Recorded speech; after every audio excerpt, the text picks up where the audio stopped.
오늘 본문에는 두 명의 은퇴자가 등장하죠. 한 분은 시므온이고 또 한 분은 안나입니다. 우리가 알다시피 시므온은 그리스도를 보기 전까지 죽지 않으리라는 계시를 받은 분. 그래서 이분의 나이가 몇 세인지는 가늠이 안 되는 아주 고령의 할아버지가 계시고요. 또 안나는 시집가서 남편과 7년을 살았지만 남편이 떠나고 과부가 된 분, 84세가 되도록 홀로 사시는 분이었습니다. 근데 이 두 명의 은퇴자는 아기 예수님을 알아보았고 이스라엘 가운데 아주 중요한 소식을 증거했죠. 그래서 오늘 두 분의 인생을 통해서 나이가 들어가도 혹은 은퇴를 해도 우리가 누리는 은혜가 무엇인지를 함께 나누기를 원합니다. 자, 오늘 질문은 이것입니다. 나이가 들어도 누릴 수 있는 은혜, 또 혹은 은퇴를 해도 누릴 수 있는 은혜는 무엇입니까? 궁금하지 않으십니까? 자, 첫 번째 다 같이 따라 하시겠습니다. 성령과의 교통. 시작. 시므온의 그 인생을 보게 되면 25절에 27절을 보십시오. 매 구절마다 보세요. 성령이 시므온 위에 계셨고요. 또 26절에 보면 그는 성령의 지시를 받았고요. 마지막 27절에 보면 그는 성령의 감동으로 성전에 올라갑니다. 그러니까 시므온은 나이가 많은 노인이었지만 성령과의 깊은 교통을 누리고 계셨습니다. 성령이 노인 위에 있었고 성령의 지시를 받았고 성령의 감동으로 하루하루를 살아갔죠. 여기서 우리는 중요한 교훈을 하나 얻습니다. 나이가 들어가도 성령과의 교통은 나이가 든 것 때문에 절대로 약해지지 않는다는 사실입니다. 또한 은퇴를 했다 할지라도 우리는 더욱더 성령과의 깊은 교통을 사모해야 한다라고 하는 사실입니다. 믿으십니까? 성령과의 교통이란 과연 무슨 뜻입니까? 예수님은 십자가 지시고 부활 승천하시면서 성령을 보내주시겠다고 약속하셨죠. 요한복음 16장 13절과 14절 다 같이 읽겠습니다. 시작. 그러나 진리의 성령이 오시면 그가 너희를 모든 진리 가운데로 인도하시리니 그가 스스로 말하지 않고 오직 들은 것을 말하며 장래일을 너희에게 알리시리라. 그가 내 영광을 나타내리니 내 것을 가지고 너희에게 알리시겠습니다. 자, 부활 승천하신 예수님은 성령을 우리에게 보내주셨습니다. 돕는 자로 우리와 함께 계시죠. 그리고 그 성령 하나님은 진리, 곧 예수 그리스도의 복음의 영광을 날마다 깨닫게 하십니다. 성령님은 그리스도의 십자가의 권능을 체험하게 하시고 예수 그리스도를 더욱더 높이시죠. 그래서 마침내 우리 인격 속에 예수님이 충만히 드러날 때까지 우리의 말, 우리의 생각, 우리의 행동에 예수님이 충만하게 드러나실 때까지 성령님 우리 가운데 날마다 일하여 주시는 것을 믿습니다. 1월달 여러분 추천도서 가운데 한 책이 있다면 폴 스티븐스의 나이 들매 신학이라는 책이 있습니다. 여러분 특별히 꼭 한번 일독을 해보십시오. 네, 이번은 제 5장을 보게 되면 나이 듦의 악덕이라는 재밌는 장을 붙였어요. 나이 듦의 악덕, 즉 나이가 들어가면서 성령과의 교통을 방해하는 것이 있더라는 것입니다.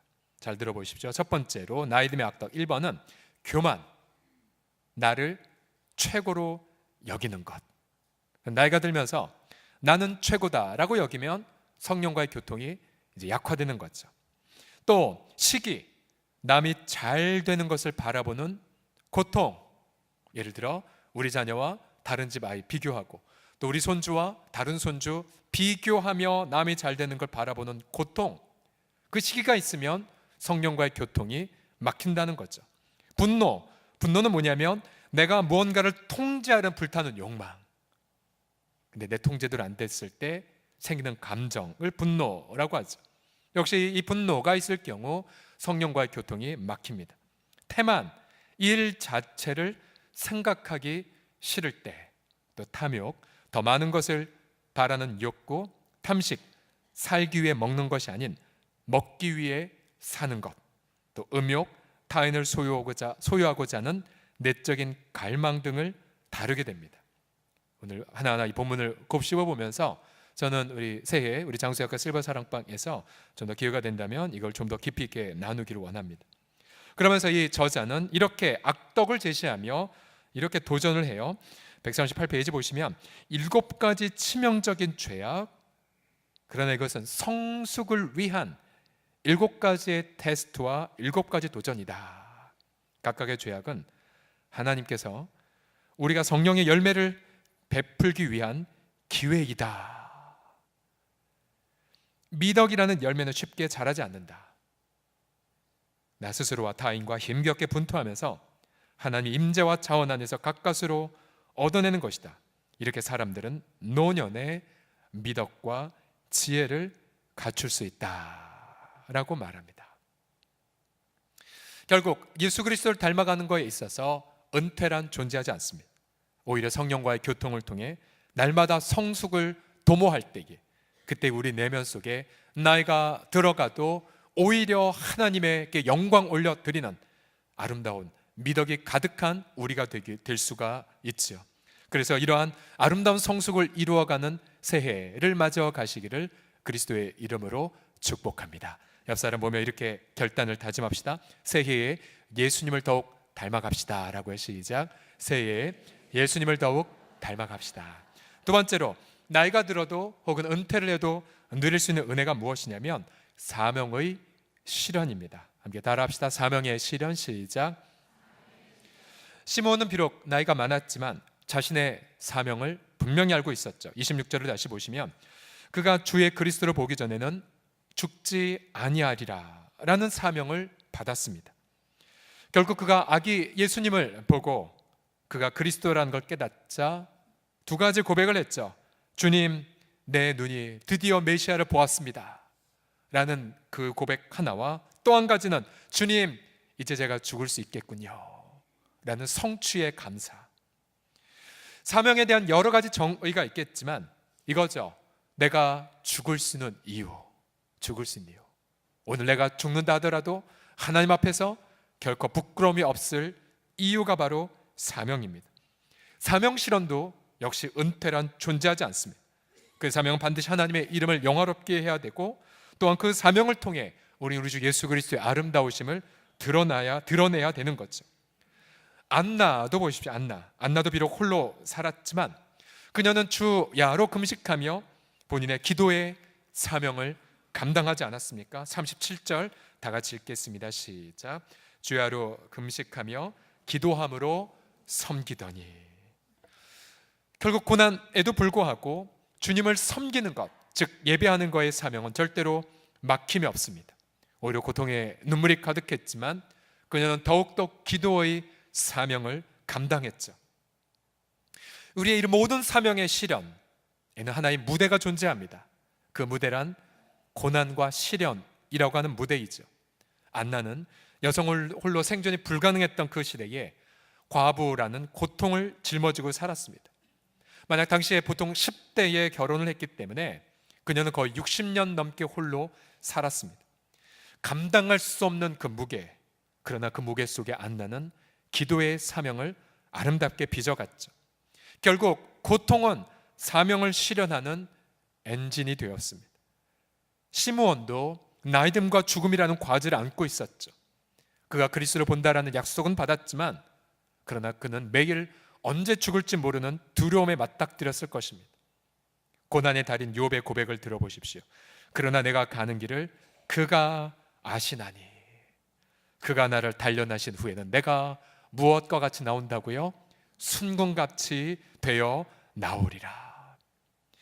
나이가 들어 병약해지는 것, 은퇴해서 사회적 기회가 사라지는 것, 우린 그것 때문에 영혼의 무게가 더 무거워질는지 모릅니다.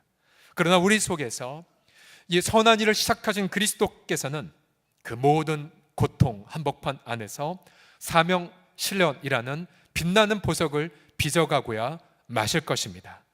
우리 교회에도 보게 되면 여러 고난을 짊어지신 어르신들이 많이 계십니다. 자녀들 문제, 또 재정 문제, 또 건강의 문제, 또 외로움의 과제를 안고 계신 분들이 많습니다.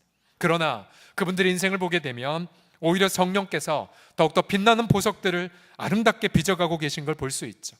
비록 누가 보더라도 정말로 마음 아픈 고통이 있지만 그러나 하나님은 그들의 기도를 아름답게 흠양하고 계시고요, 그리고 그들의 삶의 모습을 아름답게 받고 계시다는 것 아십니까? 제가 우리 장수대학 실버 사랑방에 종종 말씀을 드리지만 여러분 한번 대답해 보십시오. 우리 교회에서 가장 얼굴이 밝고 가장 아름답고 가장 예배를 잘 드리고 가장 아멘을 잘하는 분들이 누구실까요? 누구실까요? 본인 이야기라 본인이 하지 못하신 우리 시니어 어르신들이 제일 밝고 제일 예배도 잘 드리시고 제일 기도도 잘하세요. 그러니까 우리 공동체가 사명을 감당하는 아주 거대한 들끓는 엔진 역할을 하신 분들이 바로 시니어 어르신들인 것 아십니까? 그들의 기도 덕택에 저희를 포함한 젊은 세대들이 힘차게 주의 일을 감당할 수가 있죠. 나이듦 세상적 기준으로는 미약함의 상징이지만 나이듦 그것은 주님 앞에서는 오히려 사명 성취를 위한 아름다운 엔진으로 하나님이 사용하실 줄을 믿습니다. 그러게 옆 사람 보면서 이렇게 격려해 주십시오. 나이 한 살 드는 것 나이듦을 부끄러워하지 마십시오라고요 하십시다. 시작. 나이듦을 부끄러워하지 마십시오. 약속했습니다. 나이든 부끄러워하지 마십시오. 마지막, 나이가 들어도 혹은 은퇴를 해도 누리신 은혜가 무엇이냐면 그것은 바로 한 영혼 목양입니다. 같이 한번 따라하시겠습니다. 한 영혼 목양. 시작. 이 시므온은 그리스도를 만난 후에 찬양을 드렸죠. 그리고 마리아와 요셉을 축복합니다. 34절 보시면 이 어르신이, 이 할아버지가 부부를 축복을 했어요. 부부를 축복했어요. 축복한 걸 넘어서 그의 어머니 마리아에게 하나님의 말씀을 먹여줍니다. 자, 누군가를 축복하는 것, 그리고 누군가에게 말씀을 먹이는 것, 우리 이걸 가리켜 영혼을 목양했다라고 표현하죠. 안나도 보십시오. 있어야 할 자리에 서서 38절을 보시면 하나님께 감사를 고백했어요. 평생 과부로 살았던 그녀, 그러나 그녀가 기록한 성경의 모습은 하나님을 향한 감사였어요. 그 감사를 들은 주변 사람들은 이 감사를 통해 목양을 경험한 거죠. 그리고는 주변 이웃들에게, 예루살렘의 속량을 모든 사람들에게 이 아기가 메시아라는 복음을 증거했습니다. 결국 한 영혼 목양이란 이처럼 누군가를 축복하는 것, 또 누군가 앞에서 하나님께 감사드리는 것, 또 그 누군가에게 말씀을 먹이는 것, 그리고 복음을 증거하는 것이지요. 결국 이 한 영혼 목양도 은퇴란 존재할 수 없습니다. 오히려 우리는 한 영혼 목양의 분량을 이룰 때에 비로소 우리는 사명을 다 이루었노라고 말할 수 있죠. 아브라함, 이삭, 야곱의 인생을 보시면 그들의 인생의 마지막 했던 게 무엇이었냐면 바로 자신 앞에 서 있는 한 영혼들, 즉 자녀들의 이름을 하나하나 불러가며 축복을 하고, 그리고는 발을 모아 누웠고, 그리고 마지막 그런 인생의 호흡을 축복하는 것에서 마무리하지 않았습니까? 나는 과연 이웃을 충분하게 축복하며 살아가고 있는가? 아니면 이기적 욕망에 붙들려서 늘 불평과 원망을 입에 달고 살아가는가? 나는 하나님에게 감사의 고백을 젊은 세대들 앞에서 당당하게 드리고 있는가? 나는 또한 미래가를 바라볼 수 없는 젊은이들 앞에 다가가 그들을 축복하고 있고 또 그들에게 주의 말씀을 먹이고 있는가? 한번 여러분 자신을 점검해 보십시오. 그런 면에서 우리가 마치 시므온과 같이 끝까지 목양의 삶을 감당한 한 어르신을 소개하고 메시지를 마무리하고자 합니다. 이틀 전이었죠. 우리 홍익 우리 성도님의 부친 상이 있었습니다. 근데 고인의 성함은 고 홍재련 장로님. 홍재련 장로니까 이제 누군지 잘 모르시겠죠. 태백 제일교회에 오랫동안 심호하셨던, 또 그 담임 목사님과 함께 손수 교회를 세우셨던 분이셨는데요. 자, 이렇게 하면 누군지 아실 겁니다. 2대 홍성계 목사님의 형님이십니다. 저는 위로 예배를 드리면서 이 아버님, 이 장로님이 어떠한 분이셨는지, 또 우리 가족들에게 어떻게 추모가 되는지, 어떠한 유산을 주셨는지 좀 이야기해 달라고 부탁했습니다. 이제 스라이 3남매가 계신데요. 근데 그때 큰아드님께서 많은 설명 하나 안 하시고 노트, 친필 노트 하나를 딱 꺼내셨어요. 목사님, 이거 하나면 아버님이 어떤 분인지 설명이 되실 겁니다. 아니, 뭔데요? 그랬더니 그 노트는 무엇이었냐면, 자, 설날 가정예배 설교, 설날 가정예배 설교라고 쓰면서 옆에 날짜가 어떤 날짜인 줄 아세요? 2019년 2월 5일 거. 그러니까 새해 다가오는 새해 삼남매 손주를 다 모아놓고 가정 예배를 인도하기 위해 설교문을 미리 쓰신 친필 노트였어요. 설교 노트 하나하나 내용이 장로님이지만 어느 목사님 못지않은 범상한 복음이 담겨 있었어요. 새해를 그리스도와 함께 죽고 그리스도와 함께 사는 것으로 시작하자 등으로 시작하면서 새해에 대한 아버지의 그런 마음, 또한 한 영혼 목양자의 마음이 저 6페이지에 걸쳐서 구구절절 적혀 있었어요. 저희는 그 설날 예배, 가정 예배 설교지를 보고 이 고인이 이러한 인생을 사셨구나 라고 고개 숙일 수밖에 없었습니다. 평생 한 교회의 장로로서 강직한 신앙의 삶을 보여주셨고, 특별히 저희 교회, 제가 앞서 아침 1부, 2부 때 저희 교회 은인의 은인이라고 말씀드렸죠. 그 이유가 뭐냐면 은인이라 하면 제2대 홍성계 목사님을 뜻하는 거고요. 그리고 이 홍성계 목사님을 대구 성서고등학교로 가게 한 분이 바로 저 장로님이라 합니다. 그러니까 저 장로님이 저 집안 제일 먼저 믿었고 그 믿음을 홍성계 목사님한테 전수하셨다고 해요. 그래서 제가 은인의 은인이라고 표현을 했던 것입니다. 86세의 나이로 부름받으셨고, 또한 본인이 이제 앞으로 2달 후에 하게 될 가정예배를 직접 인도하지는 못하셨지만, 그러나 저분이 남긴 저 친필 원고, 그리고 저분이 남긴 하나님을 향한 감사, 또 저분이 남긴 다음 세대를 향한 하나님의 말씀은 시몬과 안나처럼 나이가 들어도 인생을 은퇴해도 우리가 어떻게 목양자로 살아갈 것인지에 대한 선명한 모델이 되셨습니다. 저희는 위로하러 갔다가 오히려 강렬한 감동과 도전을 받고 왔습니다. 이제 하루가 지나면 2018년도가 마무리가 됐죠. 다시 말씀드립니다. 나이 들어감을 슬퍼하지 마십시오. 오히려 하나님께 더 큰 영광의 기회로 삼으십시오. 그래서 저와 여러분 모두가 주님의 마음을 뭉클하게 하는 성령의 목양자들이 다 되시기를 예수님의 이름으로 간절히 축원합니다. 기도하겠습니다.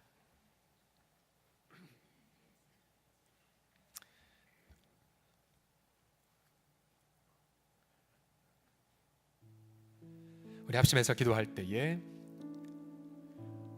혹시 나이들 때문에 슬퍼하는 분들이 계십니까? 또 나이가 들어가지만 악덕으로 인하여 예수님은 닮지 않고 오히려 퇴보한다고 여겨 고통하는 분들이 계십니까? 우리 주 앞에 간절히 사모합시다. 나이가 들어도 하나님의 은혜는 결코 제한되지 않습니다. 의인은 하나님의 진리에 심겨진 그런 종려나무와 백향목 같다고 말씀하고 있죠. 그는 늙어도 그 빛이 청청하며 오히려 더 풍성한 열매를 맺는다고 약속하셨기에 주님, 한 해가 저물어 가지만 그러나 더욱더 주님을 향한 열매를 많이 맺는 우리 모두가 되게 해달라고 우리 함께 합심하여 우리 함께 기도하겠습니다. 살아계신 아버지 하나님, 감사를 드리옵나이다. 우리 주 예수 그리스도요, 아버지 하나님 시몬과 안나의 그런 모델처럼 주님 나이가 들어가나 그리고 은퇴를 하더라도 또한 아버지 사회적 기회가 약화되어지고 또한 나의 체력적으로 또한 정신적으로 또 여러 가지가 쇠약해다 간다 하더라도 아버지 우리를 그리스도 예수 안에 심어 놓으시사 날마다 성령의 교통을 누리게 하여 주시고 날마다 그리스도를 닮게 하여 주심을 찬미하나이다. 주 예수 그리스도, 내가 달려가야 될 몫이 있기에 비록 아버지 하나님의 나이가 들어가도 아버지 그 사명의 몫을 실현해 나아가는 발걸음 되게 하여 주옵시고 주야로 우리 주님을 섬기며 또한 아버지 하나님 앞에 감사의 고백을 고백하고 또한 아버지 하나님 내게 주어진 한 영혼들을 아버지 하나님에 돌아보며 그래서 끝까지 하나님의 마음을 아름답게 그렇게 영광 올려드리는 아름다운 복의 근원들 성령 하나의 아름다운 한 영혼의 목양자들이 되어지도록 우리 주 예수 그리스도여 함께하여 주시옵소서. 세월이 흘러가도 하나님의 은혜는 여전하며 내 육체와 정신이 쇠약해져 가도 오히려 하나님의 은혜의 햇살은 더욱더 강렬히 우리를 비춤을 찬양하나이다. 주여, 하나님의 은혜로 말미암아 날마다 성령과 깊은 교통을 누리게 하여 주셔서 세월이 갈수록 더욱더 예수 그리스도를 닮아간다는 고백, 예수 그리스도처럼 온유하고 예수 그리스도처럼 기도하며 예수 그리스도처럼 겸손함의 열매를 맺어가는 그러한 새해가 되게 하여 주시옵소서. 우리가 비록 부족하지만 그러나 아버지 주님 앞에 주야로 기도하고 또한 감사의 고백을 젊은 사들 앞에 고백하여 우리를 통해 한 영혼이 주 앞으로 나아오는 이 자리에 계신 모든 분들이 성령의 아름다운 목양자들이 다 되게 하여 주옵소서. 주님을 송축하며 예수 그리스도의 이름으로 기도드립니다.